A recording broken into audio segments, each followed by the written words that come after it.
कारण त्या काळात आम्हाला एखाद्या पुस्तकाचा रेफरन्स जर घ्यायचा असेल तर अगोदर शिक्षक किंवा प्रोफेसर शोधावं लागायचे.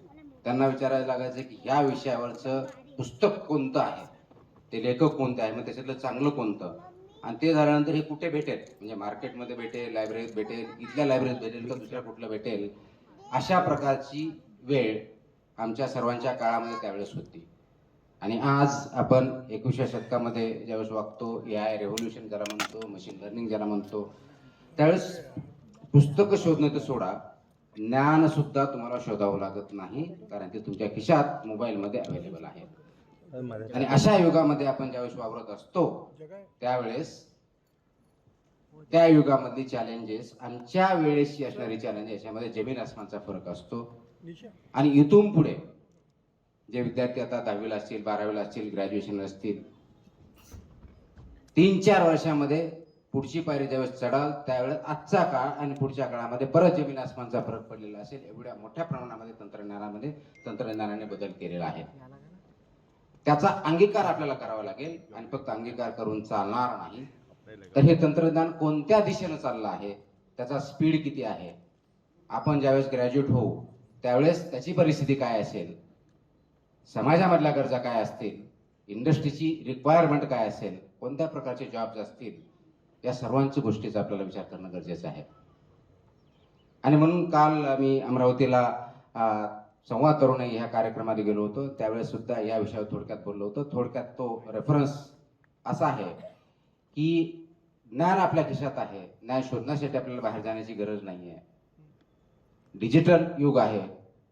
आपल्याला अनेक वेळेस बोललं जातं की मोबाईलच्या बाहेर आपण निघत नाही. डिजिटल युगामध्ये आता मोबाईल सोडणं अशक्य आहे, किंवा डिजिटल युगातून बाहेर येणं अशक्य आहे, कारण जी परिस्थिती आपल्यावरती आहे, सर्व गोष्टी जर त्याच्यात अवेलेबल असतील, इझिली अवेलेबल असतील, तर त्याचा वापर केलाच पाहिजे. प्रश्न मोबाईल वापरायचा किंवा नाही हा नाहीये, डिजिटल युगातून बाहेर पडायचं किंवा नाही हाही नाहीये. प्रश्न हा मोबाईलने आपल्याला वापरायचं की आपण मोबाईल वापरायचं हा आहे. आज गरज त्याच्यावरती आहे. AIचा वापर करा, मशीन लर्निंगचा करा, व्हॉट्सअपचा करा, पण ते करताना जो वापर करतोय ते योग्य करतोय का अयोग्य करतोय, मी करतोय का मोबाईल माझ्याकडून करून घेतोय, जे आपण फॉरवर्ड करतोय ते फॉरवर्ड करताना त्याचे परिणाम काय होतील याचा तरी विचार करतोय का, हाही आपण विचार करावा लागेल. आणि म्हणून तुम्हाला फक्त आता ज्ञान मिळवायचं नाही, जे की आमच्या वेळेस आपल्याला ज्ञान भेटण्यासाठी आपण प्रयत्न करायचं, ते तुमच्या हातात आहे, खिशात आहे, घरात आहे, टॅबलेटमध्ये आहे.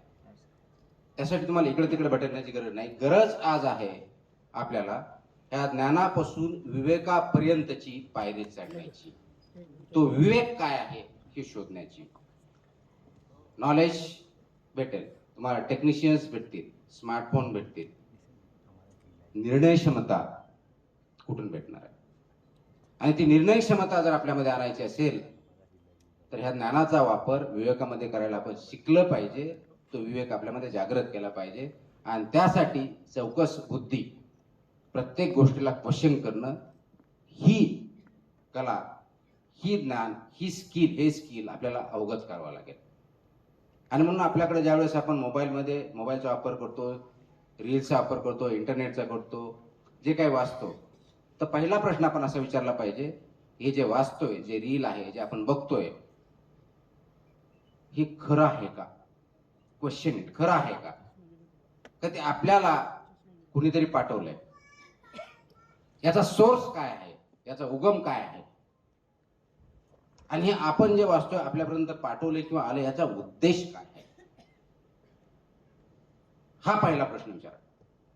मग सोर्स गेल्यानंतर त्याचं व्हेरिफिकेशन करा. एका सोर्स नाही, मल्टिपल सोर्सनी, वेगवेगळ्या माध्यमातून, ज्याला विचार वैविध्य आपण म्हणू, वेगवेगळ्या विचाराच्या माध्यमातून. हे असं केलं तर काय होईल, नाही केलं तर काय होईल, अर्धवट केलं तर काय होईल, दुसरी गोष्ट केली तर त्याचा काय परिणाम होईल, समाजावरती काय होईल, माझ्यावरती काय होईल, माझ्या कुटुंबावरती काय होईल, हाही प्रश्न विचारा. आणि याच्यातून आपल्याला वाटतं की नाही त्याच्यामध्ये तथ्यांश आहे, सत्य आहे, पूर्ण आहे, अर्ध आहे, अंशतः आहे, तो जो सत्याचा भाग आहे तो स्वीकारा, आणि तो स्वीकारल्यानंतर त्या सत्याचा परिणाम माझ्या जीवनावरती काय होणार आणि तो मी कसा उपयोग करू शकतो याच्यावरती विचार करायला शिका. जोपर्यंत हे प्रश्न तुम्ही स्वतःला विचारणार नाहीत तोपर्यंत आपल्याकडे फक्त डोपामाइनच्या माध्यमातून, रील्सच्या माध्यमातून तुम्हाला जे आवडतं तेवढंच पाठवलं जाईल. आणि आज आपण त्यामुळे एकमेकाचे शत्रू का झालोय? तर मला जे आवडतं तेवढी माझी ऐकण्याची तयारी आहे. माझ्या मनाविरुद्ध किंवा विचाराविरुद्ध एक रील जरी आली तर ते मला आवडत नाही आणि विचार मांडण्याची आणि ऐकून घेण्याची माझी तयारी नाहीये. हा जो परिणाम झालेला आहे हा डिजिटल युगाचा नेगेटिव्ह परिणाम आहे. म्हणून डिजिटल युग किंवा इंटरनेट किंवा व्हॉट्सअप किंवा इन्स्टा हे वाईट आहे का? बिलकुल नाही. ही अत्यंत चांगली टेक्नॉलॉजी आहे. याचा वापर योग्य केला पाहिजे. आपल्याला आठवत असेल तर आपण ज्याला अगोदर आपण नॉमॅडिक ट्राईब्स याच्या अगोदर कधीतरी जंगलामध्ये राहायचो. त्यावेळेस आपल्याकडे कोणतीही टेक्नॉलॉजी नव्हती. आपण इतिहास वाचतो. मग जाळ करायला शिकलो. जाळ करल्यापासून मग अन्न शिजवायला शिकलो आणि त्याच्यातून आपला प्रवास होऊन इथपर्यंत आलो. ते जाळ करायला सुरुवात केल्यानंतर, अन्न शिजवल्यानंतर त्याच्यानुसार फॉरेस्ट पण जाळायला लागली. आता त्या आगीचा उद्देश अन्न शिजवण्यासाठी करायचा की फॉरेस्टला जाळण्यासाठी करायचा हा आपला निर्णय असतो. म्हणून आग वाईट नाहीये, ती टेक्नॉलॉजी, ते माध्यम आहे. तसंच आज AI किंवा कम्प्युटर टेक्नॉलॉजी वाईट नाहीये, अत्यंत चांगली आहे. त्याचा वापर आपल्याला पुढे जाण्यासाठी, मानव समाजाला पुढे नेण्यासाठी, आपल्या कुटुंबामध्ये पॉझिटिव्ह इम्पॅक्ट करण्यासाठी करायचा की काही चुकीचे रील्स बनवून दुसऱ्याला अनेकामध्ये भांडणं लावायची, तेढ निर्माण करायचं, चुकीच्या गोष्टी पसरवायच्या आणि एकच गोष्ट अनेक वेळेस पसरल्यामुळं ती आपल्याला खोटी वाटते किंवा खरी वाटते, खोटी जरी असली ती करून दाखवायची. हा आपला वैयक्तिक निर्णय आहे. आणि म्हणून टेक्नॉलॉजी अत्यंत चांगली असतानाही त्याचा वापर जर आपण अशा पद्धतीने करत गेलो तर त्याचे वाईट परिणाम आपल्या सर्वांवरती होऊ शकतात, आपल्या भविष्यावरती होऊ शकतात. ते आपण बघत आहोत. ते अवॉइड करण्यासाठी आपल्याला विवेकवादी व्हावे लागेल. आणि या विवेकवादाची खूप मोठी परंपरा महाराष्ट्राला लाभलेली आहे. संत ज्ञानेश्वरांनी मराठीमधून जी ज्ञानेश्वरी लिहिली, मराठी लोकांसाठी लिहिली, कारण ती संस्कृत होती, प्रत्येकाला वाचता येत नव्हती. ज्या कोणत्या भाषेत होती, ज्या कोणत्या आपल्याला म्हणता येईल लिपीत होती, ती सर्वसामान्यपर्यंत ऍक्सेप्ट नव्हती, शक्य नव्हतं प्रत्येकाला. ती सर्वसामान्यपर्यंत आली. त्याला ज्ञानाला विवेकाशी जोडते. संत तुकारामांनी काय केलं? ज्या प्रथा होत्या त्याला प्रश्न विचारले, ज्या अयोग्य होत्या त्याच्यावरती प्रहार केले, विरोध झाला तरी केले आणि त्या दृष्टीने पुढे नेऊन समाजामध्ये सुधारणा घडल्या. डॉक्टर बाबासाहेब आंबेडकरांनी काय केलं?